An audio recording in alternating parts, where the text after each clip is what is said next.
Hello everyone. In today's class on advanced characterization techniques, we are going to deal with small angle X-ray scattering.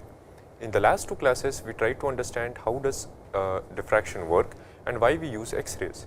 In today's class, we are going to go back and study scattering of X-rays which we had touched upon at the beginning of the first lecture, and also see how we can use scattering to get information about the structure of various class of materials. So, talking about scattering, we have looked and compared scattering and diffraction. We also agreed that scattering corresponds to bending of light from an object or spreading of light from an aperture. We know that scattering quantum mechanically as such can be defined as an interaction of the photons, essentially the X-ray photons, with electrons. At the same time, scattering can also occur for neutrons. However, it has to interact with the nucleus of the atoms. We know that diffraction is nothing but directional scattering and it follows the Bragg's law. However, the small angle scattering that we are going to talk about in today's lecture essentially occurs from interfaces. A schematic depicting the difference between diffraction and that of scattering is shown in this slide. You can see here that when the X-rays interact with the periodic arrangement of atoms, we do get diffraction. However, when the X-rays interact with each and individual particles which do not form a periodic arrangement, we do get scattering. A few more words about the difference between diffraction and scattering is presented in the next slide. We know that for diffraction to occur, the wavelength or the choice of wavelength rather has to be of the same order of that of the size of the object. I hope you remember that for diffraction, the choice of wavelength has to be such that it is less than 2 times the interatomic spacing, that is lambda has to be less than 2d. However, for scattering, the size of the object under consideration is much larger than the wavelength that we are using, and therefore we can imagine that there is bending of the light from that particular object, the size of which is much larger than the wavelength of the object. This fundamental difference between scattering and diffraction essentially ensures that the small length scales associated with diffraction leads to a larger angle, considering the Bragg's angle. So, we have n lambda is equal to 2d sin theta, and the angle that we are talking about is pretty large, since lambda is of the same order of that of d, the interplanar spacing. However, since scattering involves essentially large particles and the wavelength which is much smaller than the size of the particles, we do get very small angles, and therefore the name small angle scattering.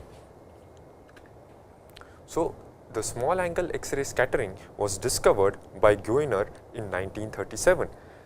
It has been well agreed that the small angle X-ray scattering can provide information about the size, shape and number density of particles. We can obtain fractal dimensions in a range of 10 angstroms to up to 1000 angstrom, that is equivalent to about 0.1 micron or 100 nanometers.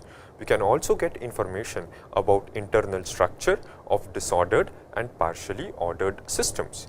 The biggest advantage of scattering, which gives us information about the size, shape and orientation of the particles compared to that of conventional microscopy, say transmission electron microscopy, is that the sample preparation in case of small angle X-ray scattering is very easy. At the same time, it offers us a great flexibility in terms of studying powders, paste, dispersion, solids as well as liquids. I would also like to mention that we can also study thin film using small angle X-ray scattering. However, this involves a lot of intricacies, and this will be dealt in greater details in the next lecture, wherein we will talk about grazing incidence small angle X-ray scattering. So, if we were to compare say scattering and microscopy with respect to the kind of information that we are getting, we end up getting the following points. We know that the finer details involved in the microstructure can be resolved in a much better way using microscopy like TEM, while scattering does not resolve the finer details of the microstructure. People who have done TEM will have this experience that once we see some object with finer details, all you got to do is just increase the magnification and get more details about that particular region or feature. At the same time, the quality of results as obtained from microscopy is not representative. From one micrograph, it is very difficult to draw enough conclusion. However, what information we get from one scattering experiment is representative of the sample. At the same time, the localized structure is available using microscopy. However, the localized structure is not available using scattering techniques. We will go through the details of the scattering technique later, and I hope you will be able to appreciate this difference. But at the outset, it is very important to realize what is the difference in scattering or small angle X-ray scattering in particular and microscopy at the outset. So, another important point that microscopy offers, scattering offers us over microscopy is the average structure.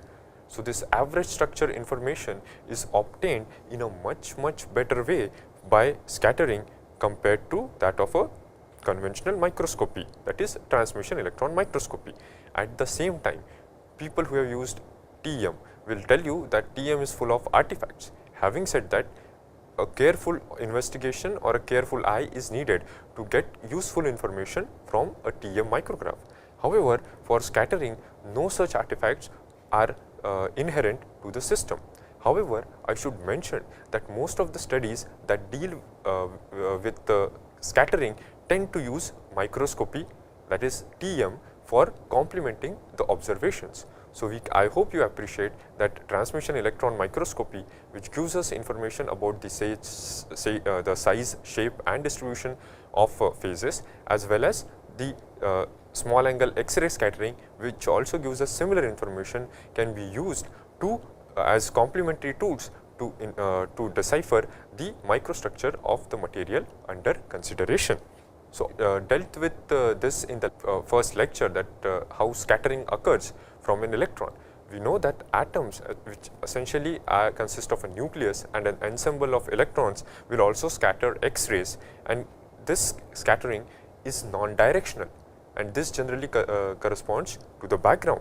However, if we have particles, small particles, very small particles which comprise of atoms, this leads to what is known as excess scattering. Now, one can understand that this excess scattering is formed or is contributed due to the size, shape and the density of the particle, and that is true only when the size of the particle is not very large compared to that of the wavelength, but is between, say, something like 100 nanometer for a wavelength of about 1 angstrom.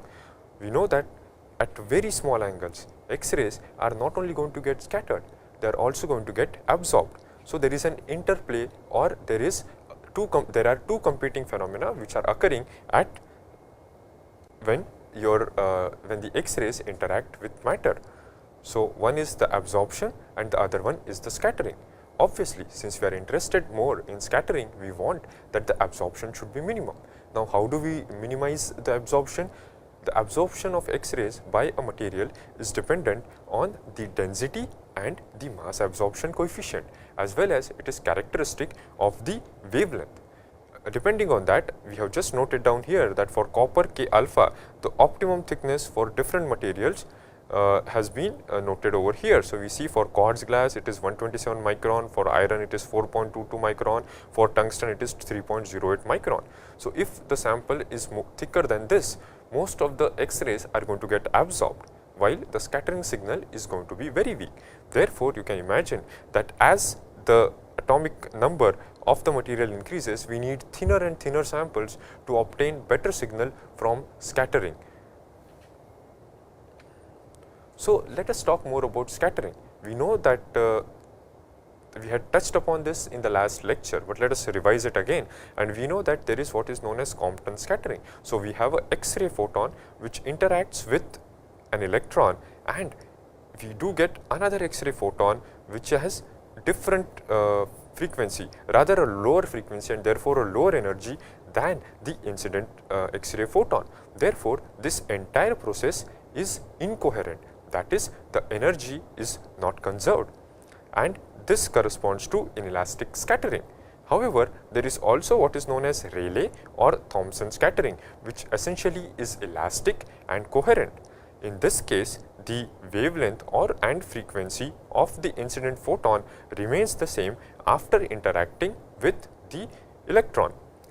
If this phenomena of interaction of the photon with the electron maintaining its frequency occurs in visible spectrum, it is known as the Rayleigh scattering. However, for X-rays it is known as for X-rays and neutrons it is known as Thomson scattering.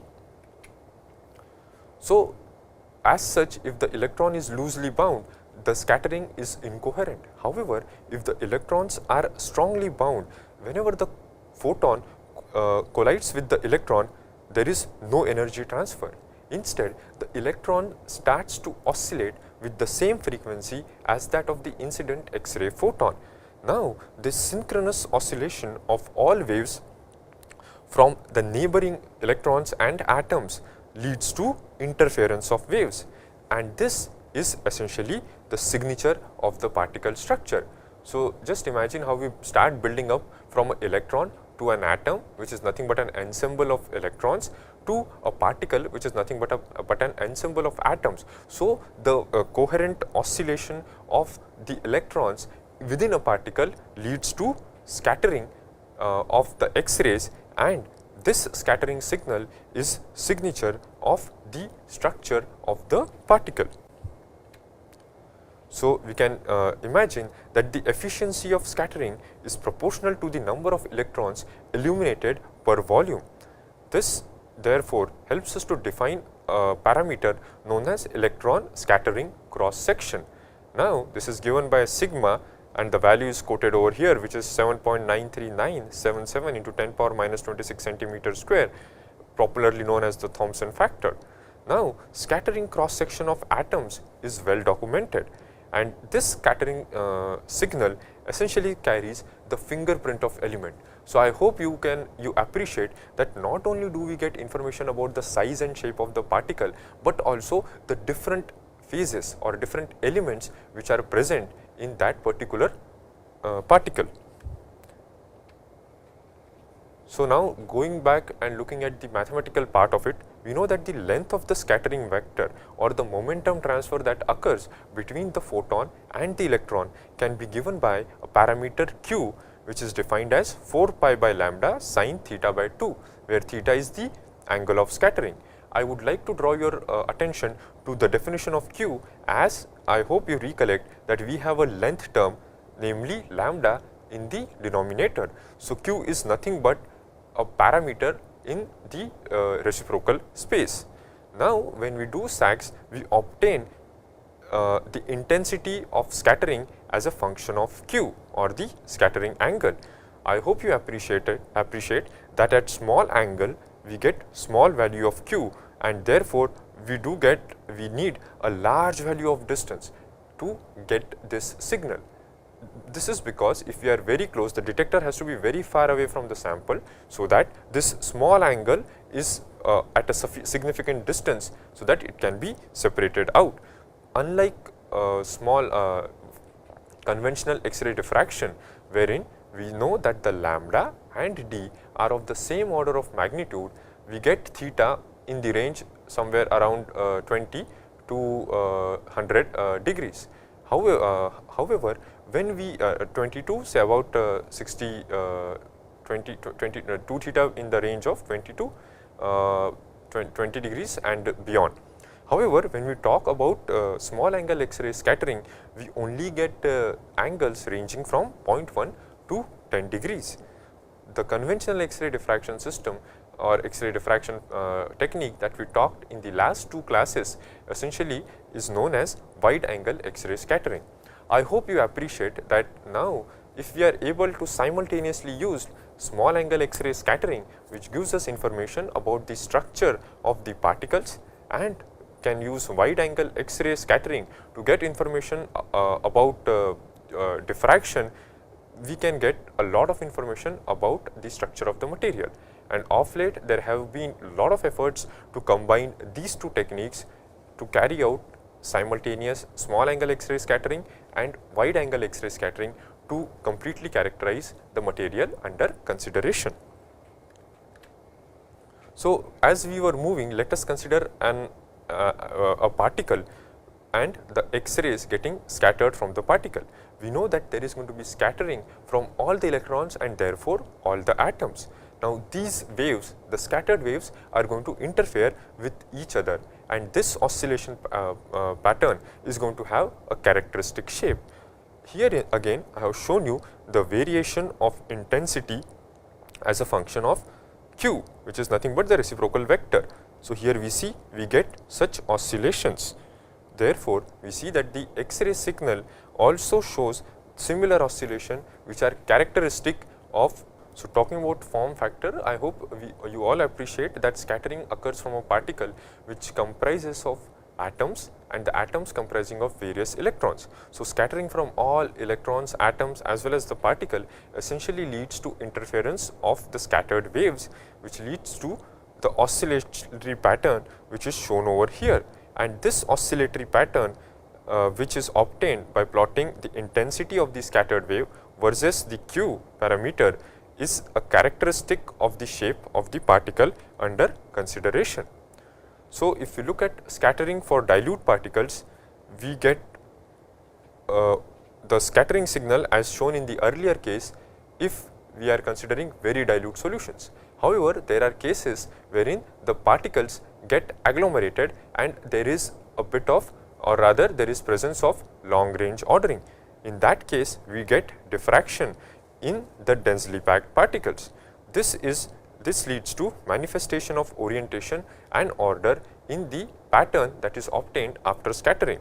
So, the ratio of peak positions in reciprocal space can give us an idea about the morphology of the particles. Therefore, if we have cubic morphology, we do get the following the ratio of peak positions in the reciprocal space 1 square root 2 square root 3 2 and so on. If we have lamellar morphology, we get peak position ratio 1:2:3:4, while for hexagonal we have it in the ratio of 1:square root 3:2 and so on. Therefore, this essentially tells us about the shape of the particle. However, when we look at the scattering signal that we get from such a morphology, we do see that if there is random dispersion of particles, we do get something very similar to what we would expect in a TM diffractogram or TM diffraction pattern. We do see that all the intensities are present, so we get a nice ring pattern. However, when we go and see that there is partial orientation, like in the case of fibers or sheared liquids, we get discontinuous rings like we get for highly oriented or what are known as textured materials in a transmission electron microscope. Similarly, when we go for a single crystal, we do see that there is complete ordering or rather complete ordering of the diffraction or the scattering pattern, and we do get a pattern which is very similar to that of the diffraction pattern obtained from a single orientation in a transmission electron microscope. So, I hope you appreciate the similarity between transmission electron microscopy and small angle X-ray scattering. The beauty is, in case of small angle scattering, we do get information indirectly though from the same diffraction pattern. So, we have talked about all the things that can be done, and we will go about the intricacies of small angle X-ray scattering in the couple of slides. But let us first understand whether where all small angle X-ray scattering is useful. So, small angle X-ray scattering is very useful to study different mechanisms of phase separation, namely spinoidal versus nucleation kind of mechanisms. At the same time, we can study long range periodic order, voiding, random and spatial correlations, internal surface area, orientation, deformation and molecular configuration. We can also study the effect of fatigue on the nucleation and growth of defects. The effects of annealing in terms of long period spacing, dislocation density and line shape and bulk compressibility can also be studied. Now, this appears a wide range of things that we can cover using small angle X-ray scattering, and you would appreciate that why we can cover such a large range of experiments in small angle X-ray scattering when we go to the instrumentation part. However, I have not mentioned the tremendous use of small angle X-ray scattering in the field of biology and for deciphering the structure of proteins, which essentially works at the interface between materials and materials engineering and biology. I am not going to touch upon those facts, and in fact will focus only on material science related applications, but it is to be kept in mind that small angle X-ray scattering has revolutionized the field of biology, and the biological small angle X-ray scattering is gaining importance day by day. Another important thing that I would like to mention is that what are the length scales that we are going to talk about, right. So, in order to know the length scale, it all depends on the kind of beam that we are getting. I hope you remember the kind of beam processing we talked about in the last class. So, there I would like to just bring it to your notice that a beam with divergence of about 0.2 millirad can give us a resolution of about 100 nanometer, which is probably, or rather is the limit of the small angle X-ray scattering technique. Therefore, you can imagine that for all entities involving particle size up to few tenths of angstroms to about 1000 angstrom can be studied using small angle X-ray scattering. They find tremendous use in polymer chemistry as well as polymer behavior because the length scale that is associated even with longer chains falls in this length scale. So, let us talk about the instrumentation part. So, essentially all we need is a very strong beam of X-ray. Now, the beam of X-ray has to be very small in size, about 50 to 80 micron, and therefore, I hope you remember what all we had talked about. We need either a rotating anode or a microfocus X-ray tube, which gives us very high brilliance and a very small beam size. Once this wave with a wave vector of 2 pi by lambda passes through the sample, it gets scattered, and we have to place a detector at a far distance. The far distance is at a very large distance. The large distance, I hope you remember, is required because the angle associated with it is very, very small. So, in order to see an appreciable difference and to distinguish between the incident and the diffracted beam, we have to keep the detector at a much larger angle. I hope you also appreciate that a two-dimensional detector gives us much better information. I will like to go back and show you this output which we had talked about. I hope you appreciate that this kind of an output comprising of rings or spot patterns can be easily obtained using a area detector. Now, coming to the actual assembly of small angle X-ray scattering, which is shown in this figure below, we see that we have a source, a monochromator, a collimation system, and then a detector over here. The point that is to be noted is that we have a sample holder right in between these two vacuum chambers. So, the sample holder cell can comprise of not just a sample through which the X-rays pass, but we can apply various external forces like deformation as well as heating on the sample and study the evolution of microstructure in situ. This is probably the biggest advantage that small angle X-ray scattering offers in terms of studying the microstructure evolution in situ during deformation or annealing. So, I hope you appreciate that we need a highly collimated beam which can be obtained using slits and mirrors, and this high intensity source consists of rotating anode or synchrotron. Till date, the small angle X-ray scattering carried out using synchrotrons is probably yielding much deeper insights into the understanding of various materials than a laboratory scale small angle X-ray scattering. However, a laboratory scale small angle X-ray scattering can provide us sufficient information so that we can take the important samples to a synchrotron facility.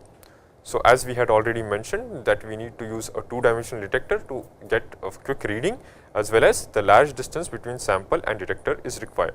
The different geometry of the optics is shown over here. So, now let us talk about some little bit of physics that is associated during scattering. So, we know that a scattered wave the amplitude of the scattered wave is given by f of q is equal to the triple integral over the small volume, and rho r is nothing but the electronic density distribution and e power minus I q r, right, where q is your scattering vector. So, this defines your amplitude.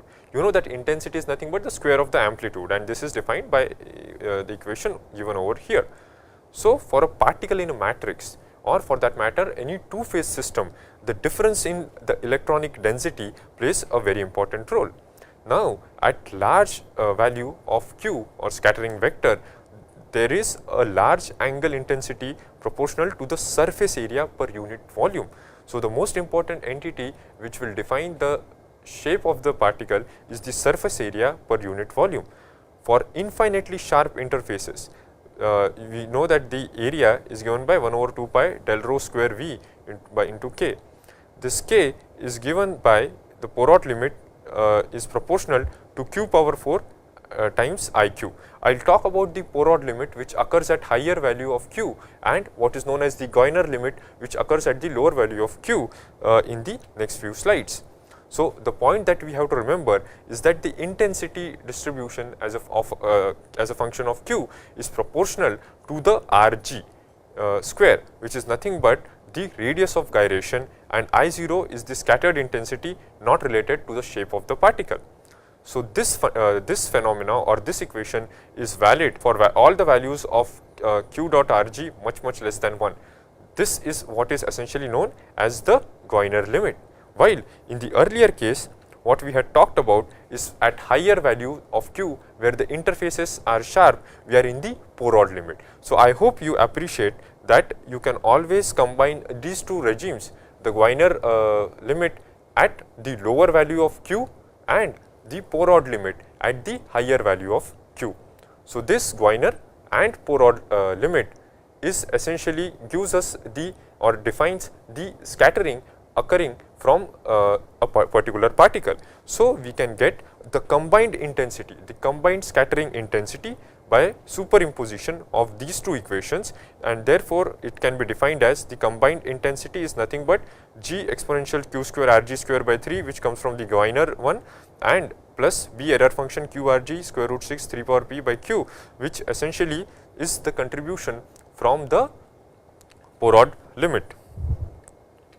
Let us not get into the complications involved in this equation and just look at the evolution of the spectrum that we get due to small angle X-ray scattering. So, the small angle X-ray scattering gives rise to a scattered intensity versus Q diagram which comprises of this kind of a behavior and shows characteristics oscillations. I hope you appreciate that these oscillations are occurring over a range of Q. As I had already mentioned that the Goyner regime essentially occurs at lower values of Q, while the which can be blocked up to here, while the Poirot limit occurs at higher value of Q.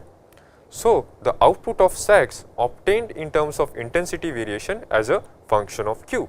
Another question that may arise to us is that we had an area detector. In case of an area detector, we do see different sectors, right. So, how do we get this kind of a curve from an area detector?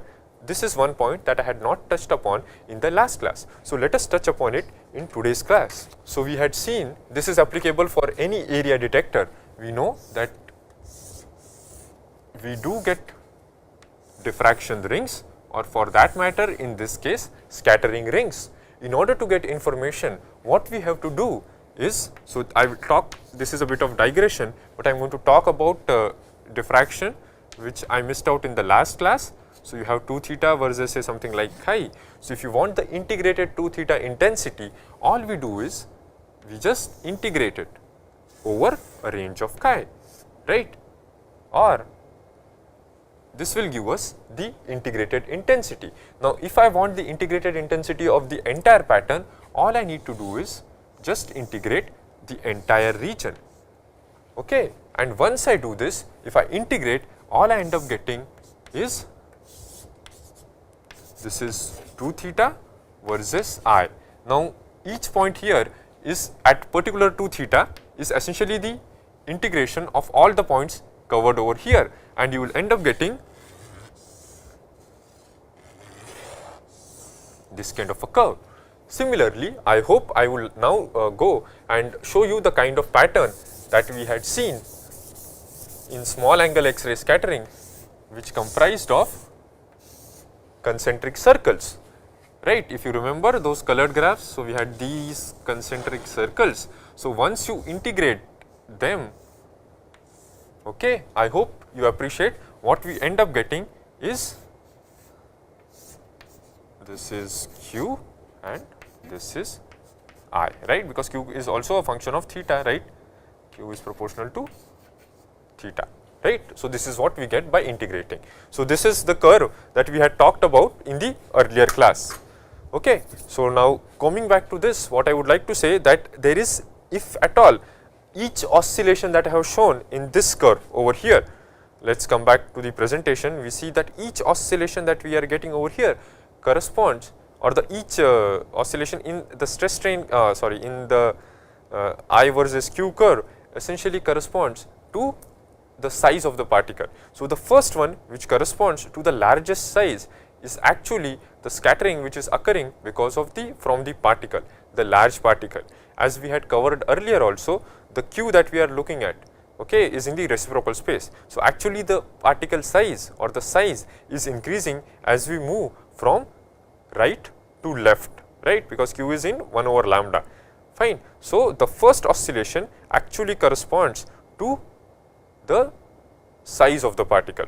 Okay. Now, if there is an increase in the size, this will lead to higher oscillation, right. So, the number of oscillations will increase. So, if the particle size is increasing, there will be more oscillations, because you just think that if the particle size is increasing, the probability of oscillation or scattering occurring is going to improve, and therefore, with the increase in size, I hope you understand that this part with increase in size is going to move towards the left, right, because your length, this is the what you have plotted, Q is in reciprocal space. So, this has to move, the oscillation part, the first oscillation minima has to move to the left. At the same time, the number of oscillations have to increase if the particle size is increasing. Similarly, if there is a wide distribution in the size of particles, we are going to get lesser and lesser oscillations for the same reason as we discussed earlier. So, again going back and talking about Goiner regime, we saw that Goiner regime is valid for Q Rg is much lesser than 1, and for the maximum limit is Q max into Rg is less than equal to 1. So, this can be well studied by plotting ln of the intensity versus the Q square, and this fits a straight line, and the slope that we get is essentially given by minus Rg square by 3. And you know that Rg, which is nothing but the radius of gyration, can be actually related to the radius of the particle by this particular equation, where radius of the particle is square root of 5 by 3 times Rg. So, this can essentially ensure that the size of the particle, what is the size of the particle. Similarly, the porod regime essentially occurs for higher value of Q. Generally, we realize that it occurs for Q greater than 1, and IQ, the intensity, is proportional to 1 over Q power 4 for smooth particles. So, we know that the particle is smooth, and we also know what is the size of the particle. If the slope is not 4 or not minus 4, we know that the particles are rough and they may have fractal characteristic. So, having said that, see how we essentially decipher the complete information about the size using this information, the Goiner regime, this particular formula, the shape using the porod regime, and size, shape, and what about orientation? Well, we just have to go back, and if you recollect, the ratio of these peaks, which I have touched upon over here, the ratio of the peak positions in the reciprocal space, if they are in a particular ratio, then we are going to get the shape also. Okay, so, you get complete information, the size, the shape, whether it is smooth or not, whether it is fractal, as well as the orientation, whether it is oriented in a cubic way or a lamellar way or a hexagonal way. So, all this information, see, remember, this is not obtained in a direct way, but in an indirect way, all this information is embedded in the small angle X-ray scattering pattern that you obtain. Okay. So, but having said that, all this is much easier for me to say and you to nod your heads, but doing this after once you get the raw data, correcting it and drawing valuable information from it takes a lot of time, and therefore, the way we do it is using a lot of analysis. In the last lecture on X-ray diffraction also, I just ended up giving you an idea about all the hardware part of it, but the actual data analysis, there can be an entire class on just how to do data analysis on X-ray diffraction itself. Having said that, I will just give you a glimpse of X-ray data analysis for small angle X-ray scattering, wherein we start with a small simple educated guess as into what is the size or the structure of the material under consideration. Calculate the scattering function. So, see, this is like having a library. So, if I have spherical particles, what is the kind of scattering function that I am expecting? You can do that. Now, compare your simulation with experiments. I tell not only that I have particles, but what phases I am having, you tell that. You get the simulated part and compare it with your experiments, and then again go back and refine it. You do this time and again, go back and forth till you get a good match between your experimental and simulated results. Now, before I go ahead and present a particular case study, what I would like to show you is the various application, the various processes for which you can use small angle X-ray scattering.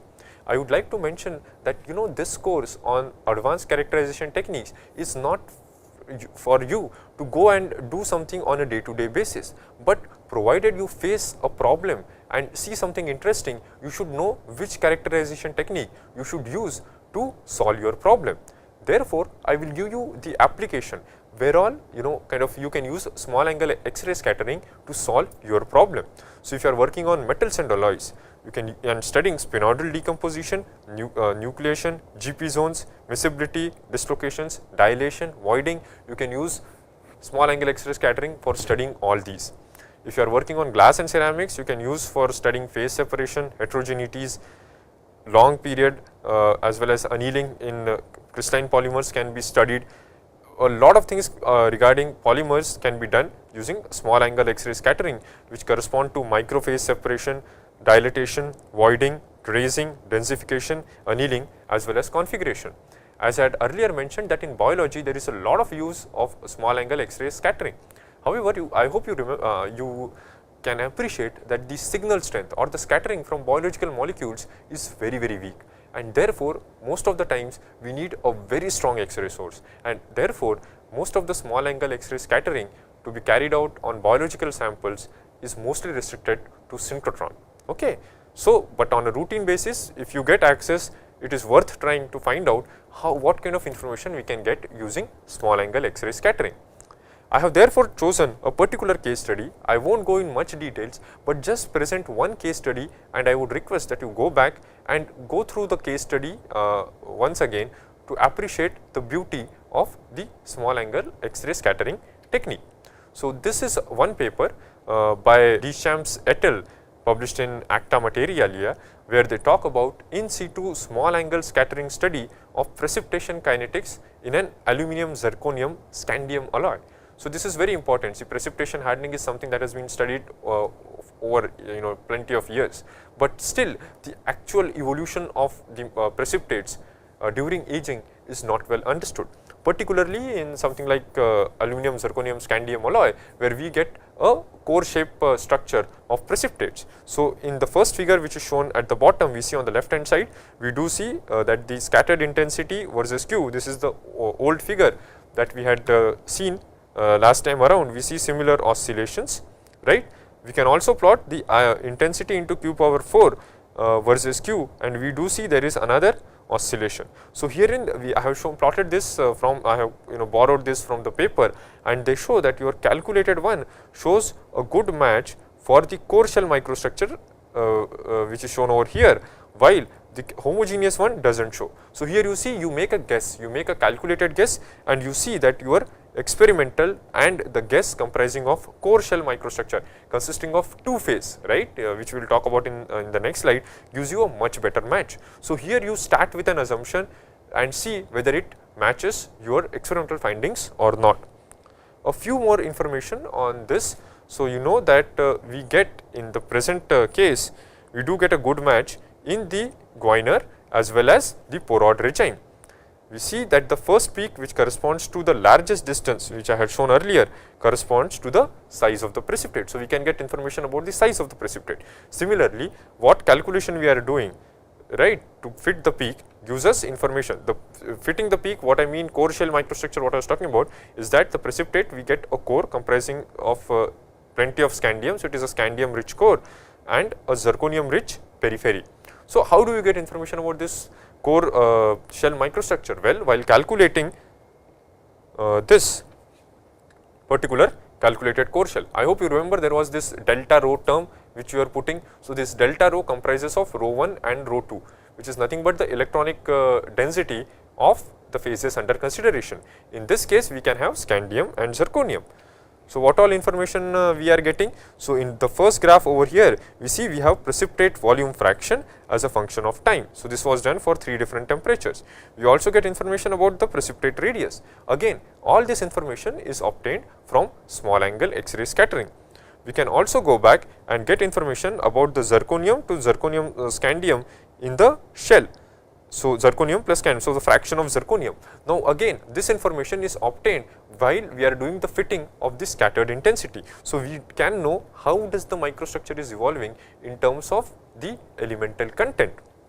At the same time, we also get information about relative thickness of the shell, which again can be determined during our fitting, and we can get information as a function of time at various temperatures.